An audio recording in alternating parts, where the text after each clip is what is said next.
Hey everyone, thanks for joining me today on Classic Mini DIY. Today, I'm going to be doing part 2 of my cone to coil spring conversion video. Now, if you haven't seen part 1 of the video yet, you can check it out over somewhere, up here in the corner somewhere. And that video shows how to take your rubber cones out of your car. And your rubber cones are what the Mini uses for suspension and just big old rubber cone. And what we're going to be doing in this video is taking those coil springs and putting them in the car and then getting everything leveled out and the car sitting nice and level on the ground so you have a nice new coil spring ride on your Classic Mini. Now also, 7 Mini Parts and Classic Mini DIY have teamed up to do a parts giveaway, and we are giving away a set of these coil springs without the high-lows, which can be won by anybody in the world, and 3 gift cards to 3 different people for 7 Enterprise parts and supplies. Now, those 3 can only be won by people in the US, Canada, and Mexico. However, each one is $50, and that should cover a lot of Mini parts. Thankfully, our car is not super expensive to work on. It just takes a little bit of time. So let's go ahead and head out to the car and start putting these coil springs in on the front and the rear of the car. So in the first video, what we did was we had our top arm disassembled. As you can see, I've got mine reconnected up here, but we had this top arm kind of sitting aside so that we could get the cone out from inside this area up here, which is your strut tower. Now the nice thing about these coil springs is they're so much smaller than your cones were, but they provide you with the same level of rebound and support in the front of your car. So the first thing that we're going to want to do is confirm that this is indeed the front spring. If you purchase these springs from 7 Enterprise, they do come pre-marked, so you know which one's the front and which one's the rear. If you have another set and they're not marked, generally the ones that go up front are thicker and a little bit larger. And that's because there's more weight on the front of your car with your engine and your body and everything kind of moved up towards the front of the car. Next thing that we're going to need is the trumpet. Now in my case, I'm going to be using a high-low trumpet. And this trumpet is made specifically for these coil springs and to prevent kind of rattling and bumping and all sorts of noises from coming up in the front of the car. If you have a standard set of high-lows and you're wanting to use them with just the set of springs, keep in mind that you may get some rattling and some kind of clanking because those high-lows aren't made specifically for these coil springs. And that's okay, but that does mean that you may end up with a little bit more noise, a little bit more road noise up front. Now, if you have standard trumpets that are not height adjustable, then you are not going to have any problem. You can use just the coil spring set, but in my opinion, it's totally worth getting a set of high-lows, and you can adjust the height whenever you need to and want to, and your car can, move up and down depending on the kind of driving environment that you're in. Now, one other thing you're going to want to consider when you're doing this is if you do have standard trumpets, this top arm probably is going to need to be disconnected. If you don't and you're using high-lows, you can bring the high-lows all the way in so they're as short as possible, and then you should be able to work this in there as long as this is disconnected from your hub in the front. Now if you didn't see in the first video, you do need a hub splitter to take this apart here, and I strongly recommend a hub splitter that looks like this. These things are great, they work awesome. You can pick them up at AutoZone or really any parts store. They also do rent these, which is great if you don't feel like buying one or you don't have the cash to buy one. So all that's left is to go ahead and put the spring and the high-low and your knuckle joint all together like so. And actually, I'm going to put the spring in first, and then we'll move the high-low in with the knuckle joint.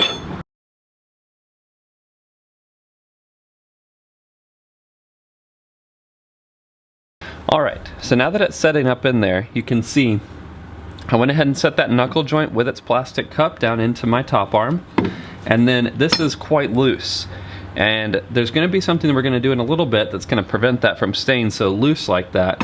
But for right now, what I'm going to do is I'm going to go ahead and spin the high-low out to go ahead and lift up the suspension. And I'm just doing that so that my coil spring is going to sit kind of nice and tight inside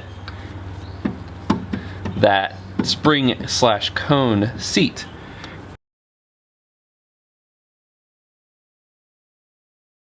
Alright, next thing that we're going to want to do is go ahead and torque this nut down.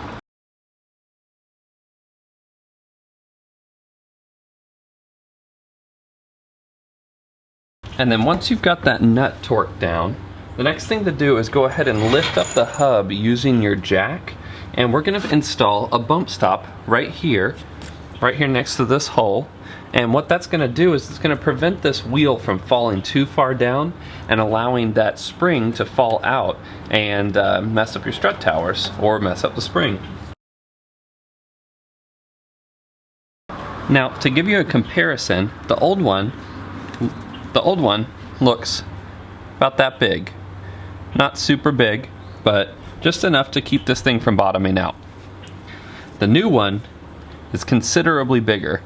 This one is made out of poly, so it shouldn't deteriorate as fast, and this is going to help prevent the car from sagging too much and allowing that spring to pop out of the strut tower. Now, there's two different times you can put this bump stop on.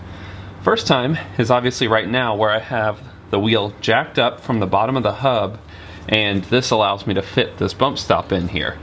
Now, if you don't have a jack, an extra jack, and you're holding your car up with your jack, you need to stop doing that. You need to be using jack stands, because that's dangerous. But if you don't have another jack that you can jack this up and do this while the car is off the ground, what you can do is wait until the car sits back down on the ground, and then you'll be able to put that bump stop in. The only drawback is you won't necessarily know that your spring is sitting in the right place inside your strut tower here. But I know, I set mine up there, I know for sure, so I'm going to go ahead and jack this up and fit this new bump stop in right here. I'm going to reuse the screw that came out of that old bump stop.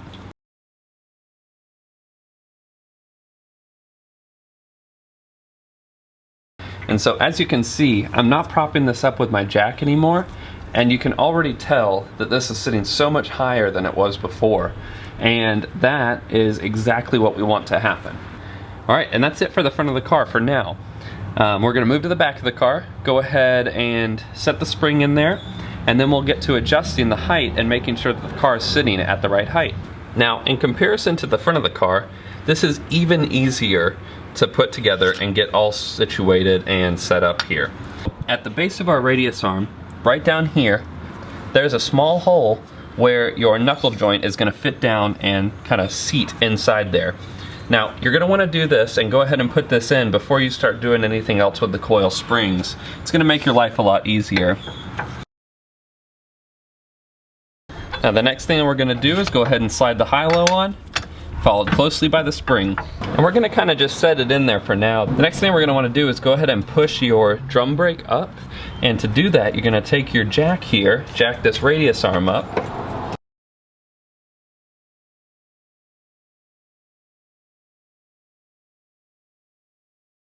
And now you probably saw while I was doing that, I moved my shock absorber back kind of into place where it needs to go. And while I'm running this up, I'm making sure everything's seated properly. So I'm looking at the spring, I'm looking at my high-low, I'm looking at the bottom knuckle joint here. I want to make sure that everything is where it needs to go as I'm jacking this up.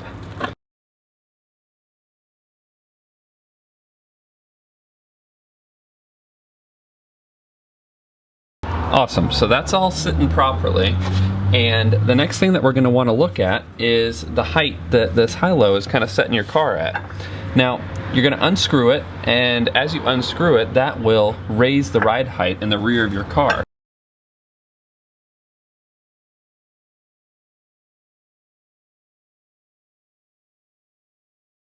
And then once you've found a good baseline, you're going to want to go ahead and attach the shock absorber again at the top behind your fuel tank. Now, if you haven't seen the first video, I would strongly recommend going to take a look at that now. We actually had to take the fuel tank and kind of adjust it out of the way so that we could get in and loosen up the shock absorber mount. And in this case, the fuel tank's going to need to be out of the way so we can go back in there and get that retightened. So I'm going to go up in there and do that right now. So once you've got all your other coils in, and you're ready to start adjusting the height on these things, you're going to want to take a look at the high-lows right in the back here. And you'll see there's this kind of bottom area where the threads are flat, and then your regular threads, which are threaded to this big nut, as well as the high-low. If you loosen these, you place a wrench on the end of these flat threads, and you loosen it, you bring it out, lefty-loosey, you're gonna make your car taller.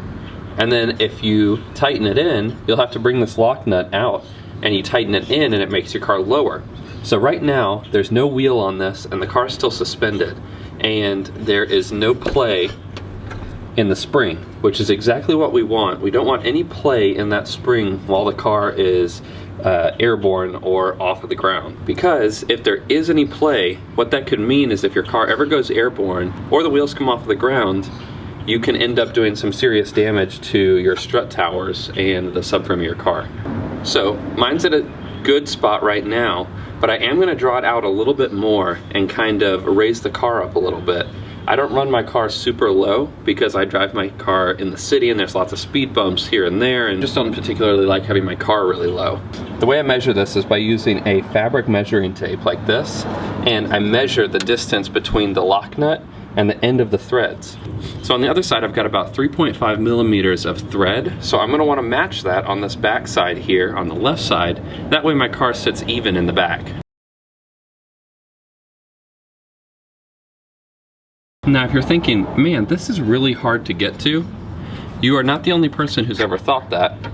This is a pretty difficult area to adjust. The car wasn't initially built with adjustable high-lows like this. So they never left you enough room to kind of get in here and adjust high-lows because they didn't exist from the factory. So what I found is best is a slightly larger wrench than what you need, and that allows you to kind of have some wiggle room and adjust this and make it easier for you to loosen and tighten this.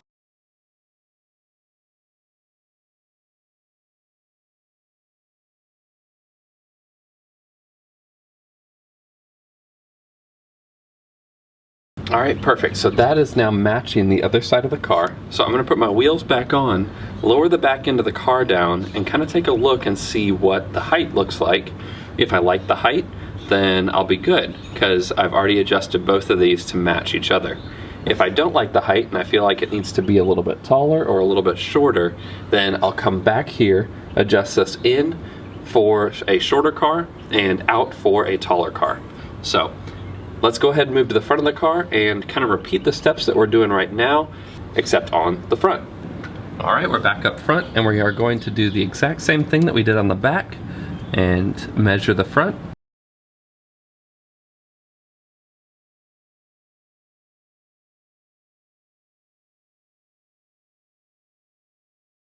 All right, so now that we have the car all leveled out, so I went around to all the wheels and adjusted those high-lows so that they're just the right height.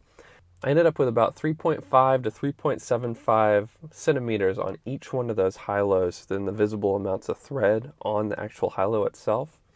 And that ended up putting me at right about the height that I like. I like to have about 3 fingers of space in between the top of my tire and the wheel arch. Now, obviously, that's going to be a lot different on your car because you might have different wheel arches or a different set of wheels, tires, lots of different variables. So this is going to be something that you're going to have to adjust and kind of work with on your own car. One thing I would recommend doing after you get this done is getting your wheels rebalanced and getting your car aligned again. This will make sure that you have the correct geometry on your tires and wheels, so you're getting the correct amount of traction and you're not going to be like sliding off the road or something crazy. Now that I have all of that done though, I'm going to go ahead and take my car out for a little spin around the neighborhood, and we're going to see how those springs are in comparison to the cones that were on the car before.